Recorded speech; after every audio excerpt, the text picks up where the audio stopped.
Hey Ecofictologists, welcome back to my channel. My name is Lovis and today I'm putting my book reviewer hat on and I'm going to talk about this beautiful book, Bangkok Wakes to Rain by Pitchaya Sudbanthad. This is going to be an interesting review for me because usually I try and remain spoiler free in my reviews because I don't want anyone to think that it's not worth going and reading the book because I've given too much away. And I don't know if I can do that with this one because the eco-fiction aspect comes at the end. So I kind of have to talk about it, but I'm going to try and give you enough of a sense of the book without revealing too much. I actually ordered this book because I saw a post by Mary Woodbury over at dragonfly.eco that she had done an interview with the author, Pitchaya Sudbanthad, and I just had to have this book. I don't know what it was. Maybe it was the title, maybe it was this glorious yellow cover, and look, I've dressed to match! And maybe it's because I wanted a perspective that wasn't what I had read so far, which is basically American, or at least very Western.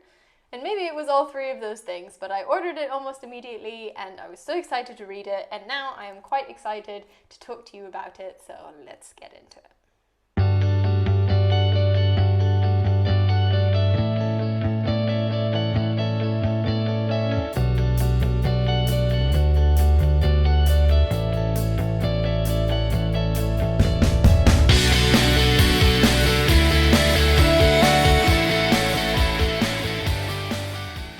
A brief summary as spoiler-free as I can. Bangkok Wakes to Rain has no one plotline, it has many plot lines because it's told from many perspectives and across several generations. The storytelling isn't linear, it jumps around in time, and it's really interesting to compare and contrast the experiences of Bangkok from these different characters. All the characters inhabit different strata of Bangkok, so they are very different in the way that they see the city. Some of them are foreigners who have made Bangkok their home, others were born in Bangkok and have left it behind, and others spend their entire lives there. The stories are fictional, but they incorporate some events that really happened, and some of which were traumatic and tragic times in Thailand's history, and the reader really experiences these from these different characters. All in all, the book is about how much the city has changed over these few generations, and how the major forces that are driving that change have themselves shifted over time. This moving with the times is symbolized by the one thing that links all the storylines together, a house providing a backdrop to at least a portion of each of the characters' lives. It's interesting because I can't really seem to classify this book. It doesn't fit into a category. Some of it is historical fiction because some of the characters' timelines go back to the 1800s and others incorporate events that really happened in Thailand's history. Some of it is contemporary realism, it's set in the present time, and some of it we follow the characters into the future. It becomes futuristic sci-fi. We kind of explore what life would be like and what technology would be needed to get us there. And that, of course, is where the eco comes into this fiction, because it's really hard to think of the future of any place without thinking about it in the context of climate change these days. Pitchaya Sudbanthad has said in several interviews that he never actually intended to write about the climate crisis, but that he ended up not being able to help it because when he looks to the future, the effects are impossible to ignore. He also says the vocations of the characters all revolve around some form of documentation. We have, among others, a photographer, an archivist, and even a restaurant owner who is trying to replicate recipes from her childhood in Thailand. They all try to capture and preserve what we have lost or are in danger of losing. And this is something that is very relevant to the climate crisis, as climate refugees are already having to flee their homes and leave their pasts behind. So how do we keep and preserve our culture? Probably my favorite aspect of this book is that you can tell it was written by someone who knows the culture intimately. It wasn't just written by someone who has studied the culture. Pitchaya Sudbanthad was born in Bangkok, and even tiny little details of how people speak to each other, of customs, of superstitions, of the food, the language, they all paint a vivid picture of culture and life.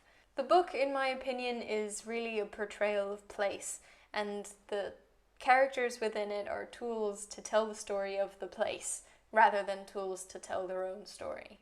And the overwhelming sense of Bangkok that you get is wet. The wetness of the city is apparent in all the storylines, also juxtaposed with an intense heat, which makes everything kind of sticky and humid.